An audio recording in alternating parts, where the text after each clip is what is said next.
అమరావతి మనం చూస్తున్నాం ఈ మధ్య కాలంలో ఏఐ రావడంతో అయితే చాలా పెద్ద పెద్ద కంపెనీలు కూడా ఉద్యోగాలను తొలగిస్తున్నాయి. లేటెస్ట్ గా టీసీఎస్ కూడా ఒక ప్రకటన చేసింది. 12,000 మందిని తీసేస్తున్న mid level, senior level. So ఇలా చేయడం వల్ల, ఏఐ రావడం వల్ల ఎంప్లాయ్మెంట్ పోతుందంటారా?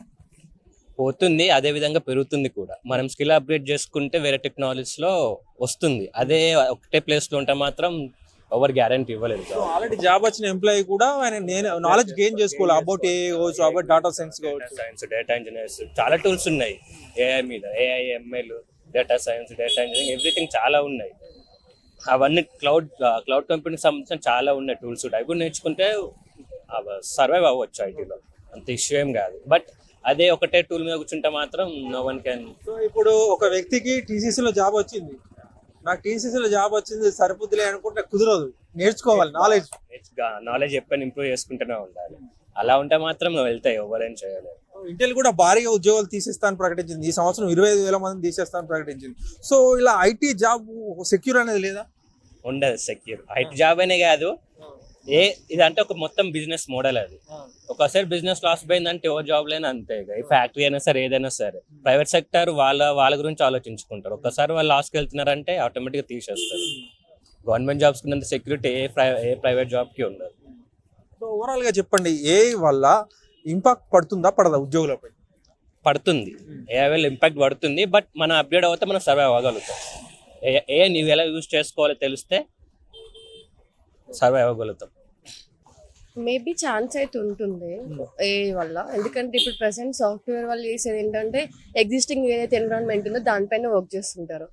వన్ థింగ్ ఏంటంటే ఒకవేళ జాబ్స్ అంతా ఉండొద్దు, వెళ్ళొద్దు అంటే ఫస్ట్ మనం అప్డేట్ అవ్వాలి. లైక్ ఏఐకి రిలేటెడ్ అంటే మనకి ఎంప్లాయ్మెంట్ ఉన్నా కూడా నేర్చుకోవాలి 100% నేర్చుకోవాలి. ఫస్ట్ థింగ్ సాఫ్ట్వేర్ అంటే లెర్నింగ్. మనం ఎప్పుడు అప్డేట్ అవుతూ ఉండాలి. కాబట్టి లైక్ ప్రెసెంట్ జనరేషన్ లో అప్డేట్ అవుతేనే మనం దాంతో ఫాస్ట్ గా అప్డేట్ అవుతామని నేను అనుకుంటున్నాను. నా పర్సనల్ ఒపీనియన్ అది. టీసీఎస్ వంటి పెద్ద కంపెనీ ఇలా చర్యలు తీసుకుంటే చిన్న చిన్న కంపెనీల్లో ఎంప్లాయీస్ పరిస్థితి ఎలా ఉంటుంది? 100%. బట్ టీసీఎస్ అంటే వాళ్ళకి చాలా ఎంప్లాయీ ఉంటుంది కాబట్టి వాళ్ళకి డజంట్ మ్యాటర్ 25,000 10 members. బట్ చిన్న చిన్న కంపెనీలు అలా కాదు. వాళ్ళకి ఒక 100 members పీపుల్ ఉన్నారంటే 100 members వర్క్ చేయించుకుంటారు అంతే. వాళ్ళు కొత్తగా మళ్ళీ ఏ అని ఉండదు. నాకు తెలిసి పెద్ద కంపెనీలు చేసే ఛాన్స్ ఉంది, కానీ చిన్న కంపెనీల వల్ల అయితే లైక్ ఈ ఎంప్లాయ్మెంట్ అయితే వెళ్తుందని మాత్రం నేను అనుకోవట్లేదు. చిన్న కంపెనీ కూడా ఏ మీద అంత ఇంపాక్ట్ వర్క్ చేయలేదు. సో చిన్న కంపెనీలో అంత ఇంపాక్ట్ ఉండదు, కానీ పెద్ద పెద్ద కంపెనీలో ఏ వల్ల ఇంపాక్ట్ ఉంటుంది. 100% ఉంటుంది. సో భవిష్యత్తులో ఎలా ఉండబోతుంది? ఏ వల్ల మొత్తం జాబ్స్ పోయే అవకాశం ఉంటుందా, లేకపోతే ఎట్లా? మొత్తం జాబ్స్ వెళ్ళే అవకాశం అయితే ఉండదు. ఎందుకంటే మొత్తం కంప్లీట్ టెక్నాలజీ ఇప్పుడు ఉన్న సాఫ్ట్వేర్ ఎంప్లాయ్మెంట్ మొత్తం అనేది ఏ పైన వర్క్ చేయట్లా.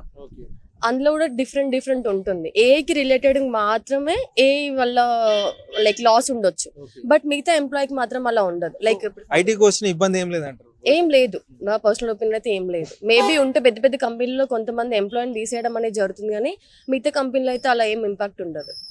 ఏఐ వల్ల ఇంపాక్ట్ అంటే పాజిటివ్ ఇంపాక్ట్ ఉంటుంది, నెగిటివ్ ఇంపాక్ట్ ఉంటుంది. ఏఐ తగ్గట్టు ఇప్పుడు ఫర్ ఎగ్జాంపుల్ మాకు చాట్‌జిపిటి, గిట్‌హబ్ కోపైలట్ అట్లా ఎలా వాడాలి, దానికి ప్రాంప్టింగ్ ఎలా ఇవ్వాలి అనేది మనం కనుక తెలుసుకుంటే మనకి ఏఐ అనేది యూస్ అవుతుంది. అంటే రీసెంట్ గా టీసీఎస్ 12,000 మంది తీసేస్తున్నాం బికాస్ ఆఫ్ ఏఐ అంటున్నారు. బికాస్ ఆఫ్ ఏఐ వల్ల అంటే ఒక ముగ్గురు చేసే పనిని ఏఐ ఒక్కరి ద్వారా చేస్తుంది.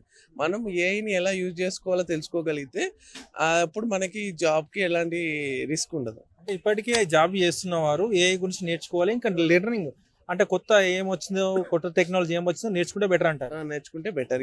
ఇప్పుడు గిట్‌హబ్ కోపైలట్ ఉంది, ఎలా వాడాలి, చాట్‌జిపిటి ఎలా వాడాలి, ఇంకా డీప్ సీక్ అని రకరకాల ఏఐ టూల్స్ వచ్చాయి. ఇప్పుడు ఎయిర్టెల్తో పర్ప్లెక్సిటీ వాడు టైఅప్ అయ్యి ఫ్రీ సబ్స్క్రిప్షన్ ఇస్తున్నాడు. అవన్నీ ఎలా యూజ్ చేసుకోవాలి అవన్నీ తెలుసుకుంటే మనకి రిస్క్ ఏమి ఉండదు. ఇప్పుడు ఫర్ ఎగ్జాంపుల్ మా ఫ్రెండ్ ఒక అబ్బాయిని నిన్న మాట్లాడితే ఆ అబ్బాయికి రియాక్ట్ రాదు, కానీ రియాక్ట్ ప్రాజెక్ట్ ఇచ్చారు. అంటే ఎందుకు అంటే మేనేజర్ ఏమన్నారంటే మనకి ఏ ఉంది కదా, ఇంకా ఏ లేనప్పుడు ప్రాబ్లం, కానీ ఏ ఉన్నప్పుడు ప్రాబ్లం ఏంది, మీకు ఎలా కావాలో ఏ ఇచ్చేస్తుంది, అది యూజ్ చేసుకొని మన ప్రాజెక్ట్ దగ్గర టెస్ట్ చేసుకోండి అంతే.